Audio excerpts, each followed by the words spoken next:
እንዴት ናችሁልኝ? የምወዳችሁና የማከብራችሁ ውድ የቻናሌ ቤተሰቦች ሰላማችሁ ይብዛ። ሼር፣ ሰብስክራይብ፣ ላይክ እያደረጋችሁ አበረታቱኝ ማለት ነው። እንግዲህ በዚህኛው ዘመን ብዙ የሚያስጨንቅ ነገር እያየን እየመጣ የጌታ ምጽአት ደግሞ እየተቃረበ ነው እና አሁን ደግሞ ያለንበት ጊዜ የሁላችንም የጾም ጊዜ ነው እና የሰው ልጅ ሲጾም ስንጾም ምን አይነት ጾም ነው የምንጾመው? እውነተኛ ጾም ምንድን ነው? እውነተኛ ጾም መጽሐፍ ቅዱስ ላይ ያለው ትክክለኛ ጾም ምን አይነት ነው ብለን ብንጾም መልካም ነው። ትክክለኛ ጾም መጽሐፍ ቅዱስ ላይ ኢሳይያስ 58 እውነተኛ ጾም ይላል። በኃይል ጩህ፣ ምንም አታስቀር፣ ድምፅህን እንደ መለከት አሰማ፣ ለሕዝቤ አመፃቸውን ለያዕቆብ ቤት ኃጢአታቸውን ተናገር። ዕለት በዕለት ይፈልጉኛል፣ መንገዴን ለማወቅ የሚጓጉ ይመስላሉ። ትክክለኛውን ነገር እንደሚያደርግ የአምላኩንም ትእዛዝ እንዳልተወ ሕዝብ ሁሉ ተገቢ የሆነ ፍትህ ይለምኑኛል። እግዚአብሔር ወደ እነርሱ እንዲቀርብ የሚወዱ ይመስላሉ። አንተ ካልተቀበልከው ስለምን ብለን ጾምን? አንተ ከጉዳይ ካልቆጠርከው ስለምን ራሳችንን አዋረድን? ራሳችንን አዋረድን ይላሉ። ሆኖም በጾማችሁ ቀን የልባችሁን ታደርጋላችሁ፣ ሰራተኞቻችሁን ትበዘብዛላችሁ። ጾማችሁ በጥልና በክርክር በግፍ ጡጫና በመደባደብ ይፈጸማል። ከእንግዲህ ዛሬ እንደምትጾሙት ጾማችሁ ድምፃችሁ ወደ ላይ እንደሚሰማ ተስፋ አታድርጉ።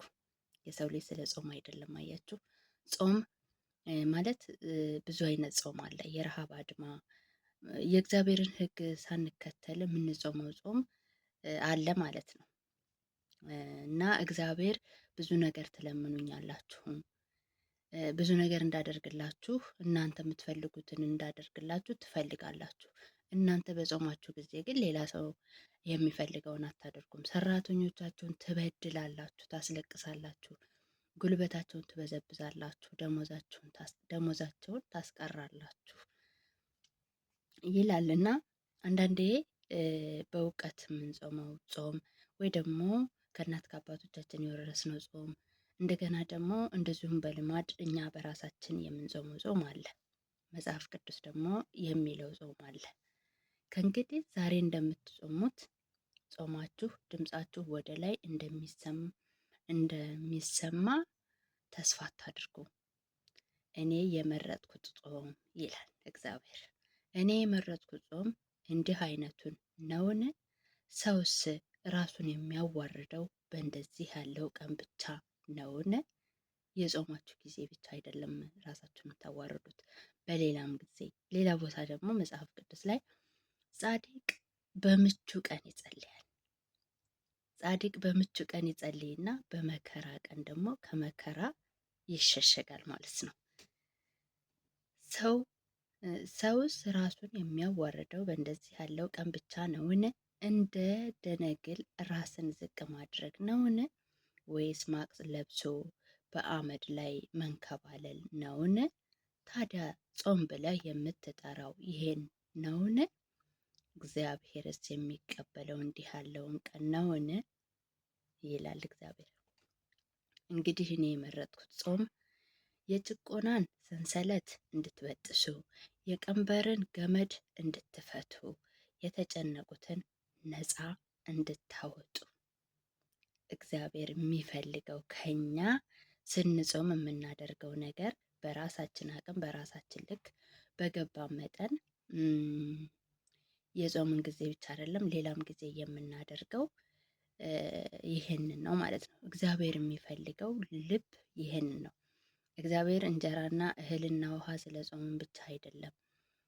ከኛ የሚፈልገው ነገር አለ። ከኛ ጋራ በማንኛውም ቦታ ከኛ የምናሰራቸው ልጆች ሊኖሩ ይችላሉ፣ ጓደኞቻችን ሊኖሩ ይችላሉ። ቢያንስ አሁን ያመነ ካላመነ ጋር ሊሰራ ይችላል፣ የሚጾም ከማይጾም ጋር ሊሰራ ይችላል። እና አንዳንዴ እኛ ስንጾም ሌላው ስለማይጾም እኛ ጻድቅ ሌላውን ኃጢአተኛ አድርገን የምንቆጥርበት ሰዓት አለ እና ማለት በቃ እኛ በራሳችን የሆነ እግዚአብሔርን የምንስብ ይመስላል። እግዚአብሔር ነው እኛን የሚስበን እንደ ሕጉ ከተከተልን ማለት ነው። እኛ ስለ ጾምን ፊታችንን ስለቧጠጥን ምናምን አይደለም። የመረጥኩት ጾም የጭቆናን ሰንሰለት እንድትበጥሱ፣ የቀንበርን ገመድ እንድትፈቱ፣ የተጨቆኑትን ነፃ እንድታወጡ፣ ቀንበርን ሁሉ እንድትሰብሩ አይደለምን? ምግብህን ለተራበ እንድታካፍለው። ልክ አሁን ለምሳሌ ማለት ነው ጸመን በቃ አለ አይደል አገር ምግብ አዘጋጅተን ከዛም በኋላ ብቻችንን እንድንበላ እግዚአብሔር አይፈቅድም፣ እግዚአብሔር አይፈልግም። እግዚአብሔር ለእንስሳውም ለክፉም ለደጉም ለሁሉም እኩልን ፀሐይን ዝናብን ያወጣል እና እግዚአብሔር ብቻችንን እንድንበላ ምናምን አይፈልግም። አንዳንድ ልምድ አለን እና ላለው መስጠት ለምሳሌ ብድር ለሚመልስ ሰው መስጠት። ጎረቤቴ ነገ ብድር እንደምትመልስ አውቃለሁ እና ከእሷ ጋር ነው የምዋዋለው። ድሃው ደግሞ ለብቻ አለ፣ እሱ ብድር አይመልስም። እሱ መጥቶ ሲለምነኝ እሱን ከልክዬ ግን ይወደኛል ብዬ ለማስበው ሰው ለሱ ሰው ከሰጠው ከእግዚአብሔር አይደለም ብድራት የማገኘው ከዛ ሰው ነው ብድር የማገኘው ማለት ነው። እግዚአብሔር ደግሞ ያንን አይደለም የሚፈልገው። እንጀራህን ለተራበ ስጥ ነው፣ ብድር ለማይመልስልህ ብድራትህን እግዚአብሔር እንደሚመልስልህ አስበህ ለተራበ ለድሃ ለሌለው ስጥ ነው የሚለው እና ላለው ከሰጠንማ ከሰውየው ነው እንጂ የእኛ መልካምነት አይደለም የሚያሰጠን ማለት ነው።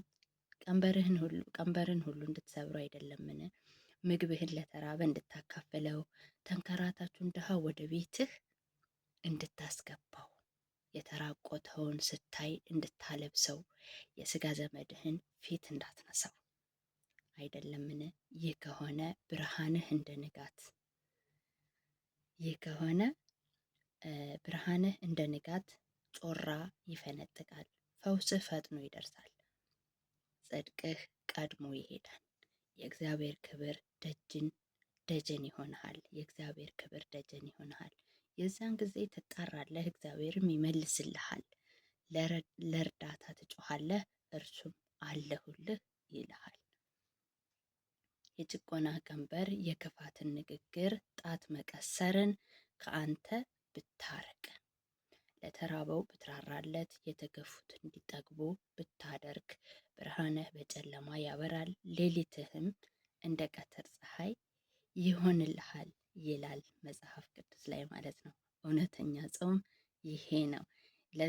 ለተራበ እንድንራራለት፣ ለድሃው ለሌለው ካለን ለማካፈል ዝግጁ እንድንሆን፣ ልባችን ደግሞ ነገ እንደማለት የሚቀጥለው አመት እንደማንደርስ ማለት በቃ ዛሬ ሟች ነኝ አናቅማ ተሸክመን አይደለም እንዘራው ብለን ልባችንን ንጹህ አድርገን እግዚአብሔር እንደ ፍቃዱ እንደ ፈቃዳችን አይደለም። የጾምን ጊዜ እንደ ፈቃዳችን ካደረገን ፈቃዳችንን ነው የምንፈጽመው። እንደ እግዚአብሔር ፈቃድ ከሆነ ደግሞ የእግዚአብሔር ፈቃድ ይሄ ነው። እንጀራህን ለተራበ አካፍል፣ ያለ ልብስ ካለን ልብሳችንን ልናካፍል። እግዚአብሔር ይህንን ይወዳል ማለት ነው። ትክክለኛ ጾም ይሄ ነው። ነገ እቀጥላለሁ።